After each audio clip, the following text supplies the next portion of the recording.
오늘 뉴스 완전 정복하는 온유한 뉴스톱의 김준일 수석 에디터 나오셨습니다. 어서 오세요. 네, 안녕하세요. 네, 조금 전에 들어온 이 소식부터 먼저 다뤄볼 텐데 더불어민주당 이재명 대표가 취임 1주년 기자간담회를 가졌는데 이 영상 잠깐 보고 얘기 나누실게요. 윤석열 정권은 헌정 질서와 민주주의를 파괴하고 국민을 향해 전쟁을 선포했습니다. 국민 여러분께 말씀드립니다. 오늘 이 순간부터 국민의 한 사람으로서 무능폭력 정권을 향해 국민 항쟁을 시작하겠습니다. 민주주의 파괴에 맞서 국민과 함께 민주주의를 회복하겠습니다. 그 맨 앞에 서겠습니다. 사, 즉 생의 각오로 민주주의 파괴를 막아내겠습니다. 마지막 수단으로 오늘부터 무기한 단식을 시작합니다. 윤석열 정권에 요구합니다. 첫째, 대통령은 민생 파괴, 민주주의 훼손에 대해 국민께 사죄하고 국정 방향을 국민 중심으로 바꾸십시오. 둘째, 일본 핵 오염수 투기에 대해서 반대 입장을 천명하고 국제해양법재판소에 제소하십시오. 셋째, 전면적인 국정 쇄신과 개각을 단행하십시오. 네, 이 이재명 대표 취임 1주년이 사실 월요일이었고 이제 네. 워크숍이랑 이런 일정 때문에 오늘 취임 1주년 이제 기자 간담회를 가진 건데 이 자리에서 이제 무기한 단식을 선언했어요. 좀 센 게 나왔죠. 네. 그러니까 사실 그때 1주년 때 왜 기자회견 안 하냐, 뭐 할 말이 없는 거 아니냐, 뭐 이런 뭐 비판이나 뭐 여론도 있었는데 이제 잡았어요. 그러니까 며칠 뒤에 이제 잡고 오늘 한다라고 이제 날이 나온 겁니다. 네. 그래서 이제 뭐 방금 들으셨지만은 이제 민주주의 파괴를 사직생의 각오로 막아내겠다, 무기한 단식을 시작한다라고 얘기를 했거든요. 네. 그래서 이제 이재명 대표는 윤석열 정권의 권력 사유와 그리고 국정농단, 민생 포기, 언론 탄압, 국민 편가르기에 대한민국이 무너지고 있다 이렇게 얘기를 했습니다. 그리고 네. 뭐 이제 문제가 되는 것들은 일본 오염수 방류, 홍범도 장군 흉상 철거 이전, 그리고 최상병 순직 사건, 네. 서울 양평고속도로 종점안 변경 등 최근에 이제 발생한 논란들 이런 것들을 이제 쭉 사례로 들었습니다. 네.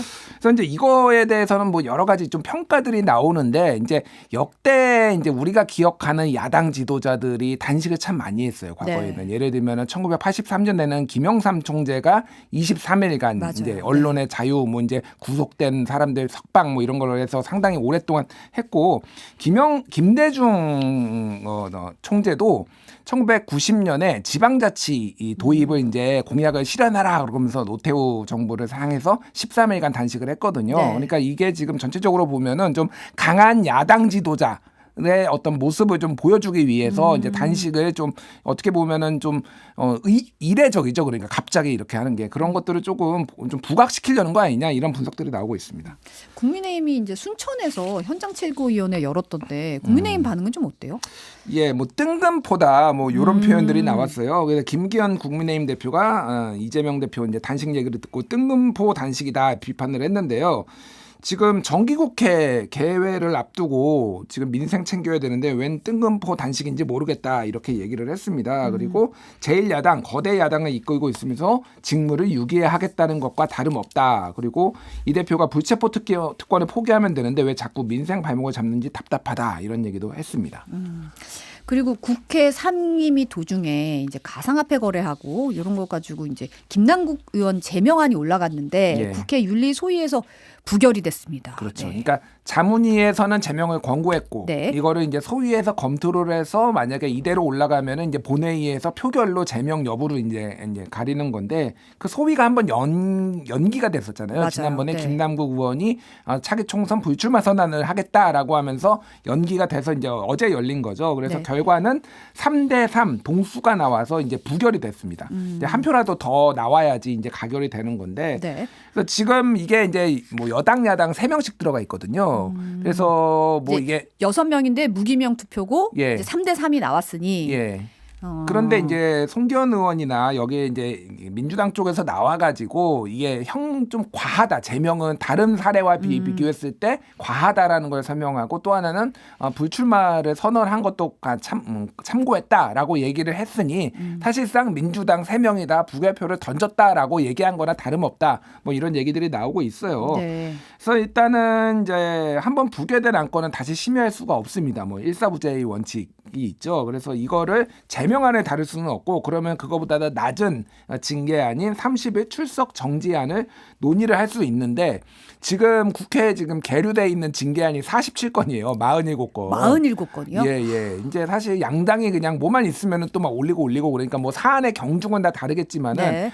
그럼 이게 이제 다시 논의될 수가 있겠느냐. 사실상 이제 국회의원 임기가 내년 4월까지니까 한 뭐 8개월 남았나요? 8개월 그러네요. 정도 남았죠. 네. 그러니까 이 안에 아마 열리지 못할 가능성도 있다. 뭐 이런 얘기들도 나오고 그럼 있습니다. 그냥 그래서 이대로 임기를 가는 거다. 뭐 그럴 가능성도 있는 거죠. 뭐 의도했든 의도하지 않았든. 그래서 이제 민주당에 대해 그러니까 이런 결과에 대해서 국민의힘은 김남국 차라리 복당시켜라. 무소속인데 왜 이렇게 감싸고 있느냐 얘기를 했고 홍석준 국민의힘 의원도 페이스북에서 민주당 윤리위원 전원이 부결표를 던진 것으로 보인다 얘기를 했고요. 이번 건은 내로남불로 민주당의 자살골이 될 것이다 이렇게 얘기를 했습니다. 정우택 국회 부의장도 국민에 대한 배신이자 기본윤리 파산 선언. 민주당이 국회를 장악하고 있는 한 어떠한 징계도 불가능하다라고 이제 얘기를 했습니다. 그래서 뭐 전체적으로 보면은 좀 비판을 피할 수는 없을 것 같아요. 어쨌든 이게 상당히 이게 이제 제명까지 가는 게 맞느냐 논란은 있었지만은 상당히 이게 중하게 이제 국회의원 본연의 업무를 안 하고 이렇게 좀 거래를 했다라는 게 이미 다 밝혀졌잖아요. 네. 그러니까 이 부분에 있어서는 조금 방탄이다. 뭐 이런 논란을 피할 수는 없을 것 같은데 그럼에도 불구하고 이런 결정을 내렸다라는 것에 대해서 당내에서도 그러니까 네. 친명과 비명 간에 좀 강한 이견이 나오고 있는데 뭐 김종민 의원 같은 경우에는 이거는 사실상 이재명 지도부가 결정한 것 아니냐 이런 취지의 얘기도 하고 정성호 의원은 문제가 있지만은 제명까지는 과했다. 뭐 이런 얘기도 있고 그래서 민주당에서도 좀 시끌시끌한 상황입니다.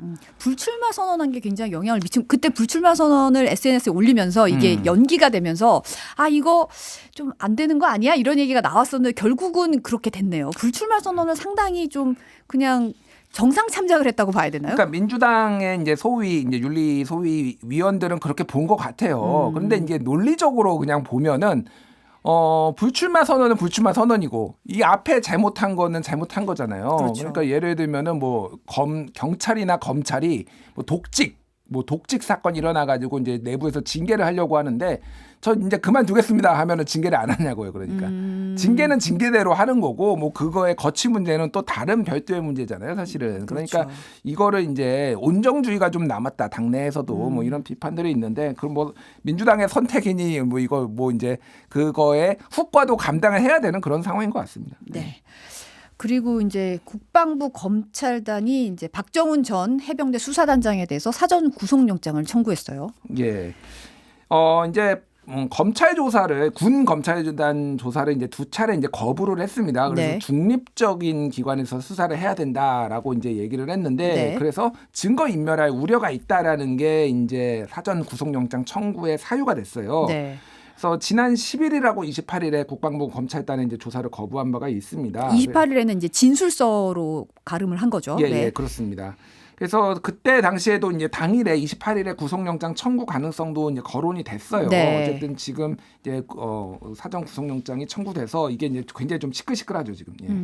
이제 구속영장 청구한 게 이제 증거인멸 가능성이라든지 조사 거부하고 또 그다음에 이제 뭐 일방적인 주장을 얘기하고 있다. 뭐 이런 거에 이제 이유 근거로 들었더라고요. 뭐 보니까. 다른 건 모르겠는데 일방적인 주장을 얘기하는 거는 원래 다 일방적이에요. 그럼 그렇죠. 이제. 누구나 일방적으로 얘기를 해가지고 그거를 이제 판사 앞에 가가지고 만약에 이제 기소가 되거나 이제 소송이 서로 걸리면은 그런 건데 저는 그거는 잘 이해가 안 되고 그러니까 이미 약간 이 검찰 검찰이 아니라 그 다른 수사기관에서 받겠다라는 본인의 주장이 중립성에 문제가 생길 수 있다. 왜냐하면 수뇌부가 개입을 한 문제고 그렇죠. 그러니까 그런 주장이 저는 합리적이라고 보이는데 어쨌든 검찰에서는 이제 세게 좀 드라이브를 걸었다 이렇게 좀 봐야 될 것 같습니다. 네.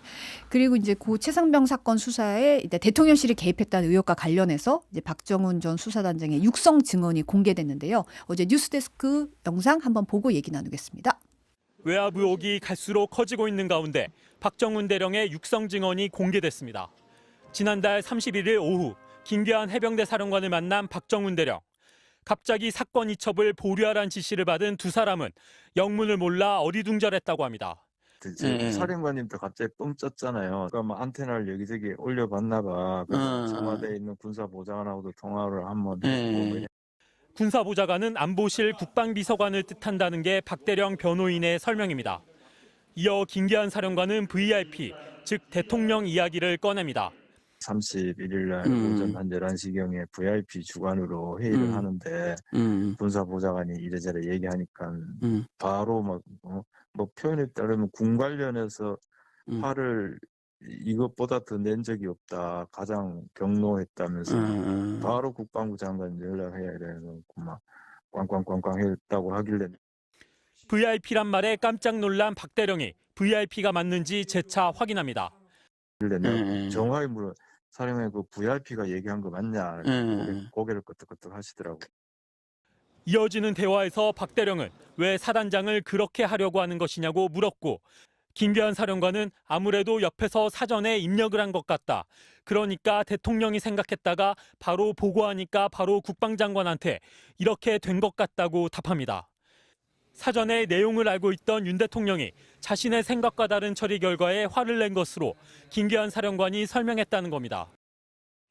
그러니까 이제 박정훈 대령의 육성 증언에 따르면 김기현 해병대 사령관이 윤 대통령이 사건 내용을 이미 알고 있었다. 그러니까 옆에서 사전에 입력을 한 것 같다. 뭐 이런 식으로 얘기를 했다는 거잖아요. 예, 그렇죠. 그러니까 대통령실은 이제 수사단으로부터 두 번에 걸쳐서 자료를 받아간 것으로 이제 알려져 있습니다. 네. 그래서 수석 비서관 회의 전날인 지난달 30일 이제 조사 결과가 담긴 언론 브리핑 자료를 이제 건네받았고 네. 이거보다 앞서서인 지난달 21일에도 수사 계획서를 이제 받아갔다고 합니다. 수사 계획서. 예, 예. 그래서 이제 수사 계획서에는 수사 대상이 몇 명인지 또 뭐 수사 현황 그리고 지휘 활동 여부를 확인하겠다. 뭐 수사 중점 사항, 예정 사항 등이 이제 담겨 있으니까 네. 대체적으로 이제 어디까지를 이를테면은 과실치사로 볼지 뭐 이런 계획들이 어느 정도는 윤곽이 있었다 이제 이렇게 알려져 있어요. 네. 그러니까 이제 어쨌든 대통령실이 어디까지 이 보고서 계획서나 뭐 이 보고서 누가까지 봤는지는 모르겠으나 일단은 가져가가지고 누군가는 봤다. 근데 여기에서는 이제 대통령까지 그걸 알고 있었다. 뭐 이렇게 이제 좀 얘기가 나오는 것으로 좀 봐야 될 것 같아요. 예. 근데 어제 국회에서 현안 질의에서 이제 운영위가 열렸는데 대통령실이 윤석열 대통령이 수사 결과 보고도 받지 않았고 이제 예. 지시 있었다는 의혹 자체를 부인했잖아요. 예. 그러니까 어제 이제 국방장관은 해외 일정을 이유로 국회에 안 나왔고요. 네. 대통령실 참모들이 나와가지고 이제 관련 보고와 네. 관련해서 부인을 했어요. 네. 그래서 이제 조태용 안보실장 같은 경우에도 그러면 여기에서 이 사건에 대해서 대통령께 보고를 했습니까? 이런 질문에 대해서 그런 사실 없습니다라고 얘기를 했고 대통령 지시와 관련해서는 모르는 일이라고 얘기를 했습니다. 근데 이제 뭐 그 이미 MBC에서도 보도를 했고 사단장까지 처벌하면은 대한민국에서 누가 사단장을 할 수 있겠냐 이렇게 대통령이 경로했다. 뭐 이런 얘기들이 이제 많이 나왔잖아요. 네. 그러니까 그 부분에 있어서도 지금 뭐 이제 사실이 아니다, 뭐 있지 않았다, 뭐 이렇게 지금 전체적으로 얘기가 나오고 있는 상황인 것 같습니다. 예. 보니까 뭐 언론에서 저도 봤다. 뭐 이런 대답이 나왔더라고요. 예, 예. 이제 이관섭 국정기획 수석인가요? 예, 네. 거기에서 이제 언론에서 봤다라고 얘기를 하는데 언론에서는 저도 봅니다. 그러니까 아예 안에 계시면은 상황을 파악해가지고 이게 사실이다 아니다 명확하게 밝혀야지. 아니 저는 국회에 나와서 예, 대답을 하면 이런 자리에 계신 분이라면 사실관계에 대해서 얘기를 해야 되는데 언론에서 봤다라고 하니까 이게 남의 나라에 남의 집 얘기하는 듯이 하시더라고요. 이게 한덕수 총리가 예전에 좀 자주 얘기하셨잖아요. 신문에서 봤다라고 해서 실제로는 신문에 나지 않은 사건도 그 헬기 꼬리 파손 사건도 신문에서 봤다라고 얘기해가지고 논란이 됐는데 네. 신문 총리 뭐 이런 얘기도 있었는데 약간 전체적으로 내각이 지금 내각이나 대통령실이 닮아가는 거 아니냐 뭐 이렇게 얘기도 나오고 있습니다. 네. 이제 영장실질심사가 내일로 잡혀 있죠. 그렇죠. 이제 구속 갈림길에 섰는데 박 전 단장 측의 김정민 변호사는 내일 오전 구속 전 피의자 신문이 군사법원에서 열릴 예정이라고 이제 밝혔습니다. 네. 그래서 이제 혐의는 아까 얘기했듯이 뭐 이첩 보류를 지시를 어겼다라는 건데 일각에서는 이제 이 얘기도 많이 나오고 있어요. 이게 그러니까 윤석열 정부의 어떤 정당성을 훼손하는 사건이다. 뭐 이런 얘기 나오고 있는데 이제 윤석열 검사 윤석열이 가장 떴을 때가 2013년에 이제 국정원 댓글 사건과 관련해서 그때 팀장이었는데 이제 윗선에서 압력이 있었잖아요. 이제 그렇죠. 원세훈 이제 국정원장은 빼라. 뭐 아니면 혐의를 다른 거 적용해다. 그러니까 본인이 강하게 반발을 하고 의기롭게 본인 주장으로 이제 좌천됐다 이렇게 얘기를 한 건데 네. 그러니까 이게 내로남불이라는 거죠. 그러면 여기 똑같이 박정원 대령도 심지어는 엄정하게 수사하다라고 대통령이 지시까지 내렸는데 이 결과를 내보니까 갑자기 경로해가지고 밑에 질책을 하고 막 뒤집고 그러면은 그때 검사 윤석열과 지금 대통령은 다른 사람이냐. 그래서 이게 장기적으로 굉장히 정권에 좀 많이 부담이 되고 어떤 정권의 정통성, 정당성에 좀 훼손이 있지 않을까 이런 분석들도 나오고 있습니다. 그리고 다음은 후쿠시마 원전 오염수를 어제도 저희가 잠깐 속보로 전해드리긴 했는데 오염 처리수로 바꿔서 불러야 한다는 주장이 이제 국민의힘에서 나왔어요. 처음에는 예. 이제 공식화 얘기했다가 그 다음에는 뭐 공식까지는 아니고 뭐 이런 식으로 약간 한 발 물러나긴 했는데 어제 한덕수 국무총리도 검토해 보겠다라는 걸 공개적으로 밝혔잖아요. 예. 그러니까 이게 3달 전쯤에 이제 성일종 의원이나 이렇게 뭐 이제 우리 바다 지키기 TF 네. 거기에 관련된 의원들이 이제 처리수다라고 얘기를 했는데 정부에서 당시에는 이제 그렇게 얘기를 처리수라고 공식 용어로 쓰진 않겠다라고 얘기를 한 건데 조금 입장이 변했다 이렇게 보면 될 것 같고 네.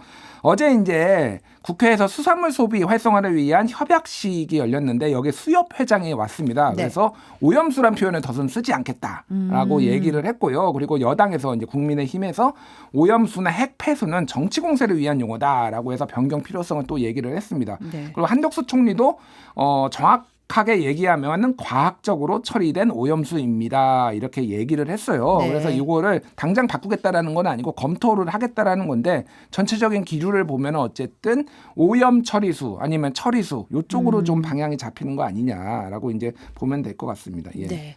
그리고 어제 국회 예결위에서는 이제 택시 요금 가지고 이제 한덕수 총리 답변이 화제가 좀 됐는데 잠깐 영상 보고 오겠습니다. 혹시 택시비도 올랐는데 얼마인지 아세요? 기본 요금. 기본 요금을 말씀하시는 네, 겁니까? 네. 글쎄요, 한 1,000원쯤 되지 않았나요? 1,000원쯤 되지 않았나요? 하니까 이제 약간 답변 모든 의원들이 약간 네. 예. 아, 저는 택시 요금이 막 미터기가 이렇게 다그닥 올라갈 때마다 심장이 쫄깃쫄깃한데 택시 탄 지 너무 오래되셨나 봐요. 그러게요. 예전에 뭐 정몽준 의원이 뭐 버스 요금 70원이었나요? 아, 그렇죠. 70원. 예, 뭐 그런 얘기를 해가지고 좀 모른다. 재벌이라서 모르는 거 아니냐 이렇게 얘기를 했는데 사실 저도 택시 기본 요금이 4,800원인 거 잘 몰랐습니다. 근데 대충 감이라는 게 있잖아요. 그러니까 1,000원은 아니죠. 네. 1,000원은 아니죠. 네. 이게 1,000원인 거를 찾아보니까 이게 지금 80년대 얘기더라고요. 이게 80년대. 예. 그래서 아니 이게 이렇게 오래 거슬러 올라갈 일인가 잠깐 이 생각이 듭니다. 그래서 전체적으로 보면은 조금 이게 뭐라고 했는지 뭐 디테일까지 다 알 수는 없죠. 사실 총리나 뭐 이런 분들이. 그런데 너무 지금 어떤 거에 사람들이 민감하고 물가 때문에 고통을 받고 네. 있는지 이런 것들을 좀 현안에 파악하고 있지 못하는 것 아니냐. 뭐 이런 얘기들이 나오고 있습니다. 예. 한덕수 총리가 이제 뒤늦게 이제 다시 이제 해명에 나서기는 인상분을 자기가 착각한 거다라고 해명을 하기는 했지만 네, 이제 기본 요금 말씀하시는 겁니까라고 다시 확인을 했었기 때문에 예. 약간 그런 부분이 있었던 것 같아요. 제가 정정을 해야 되겠는데 80년대가 아니라 1,000원일 때는 1995년이네요. 아, 1995년입니다. 예. 네, 95년, 94년 요럴 때가 예. 택시 기본 요금이 그새 많이 올랐네요. 그러고 보니까. 엄청 4,800원이면은 30년이 좀 안 됐는데 엄청 올랐네요. 네, 예. 요즘에 자동 결제가 많이 돼 있어가지고 맞아요. 이제 예. 그 미터기를 자꾸 안 보려 그래요. 아 그렇죠. 외면하고 예. 싶습니다. 네. 톡으로 뜨죠. 이렇게 얼마 네, 결제됐습니다. 얼마 결제됐다는 예. 네, 이런 심정이고 이제 택시를 안 타려고 좀 노력을 하는 편이긴 하죠. 사실 너무 많이 올라가지고. 네.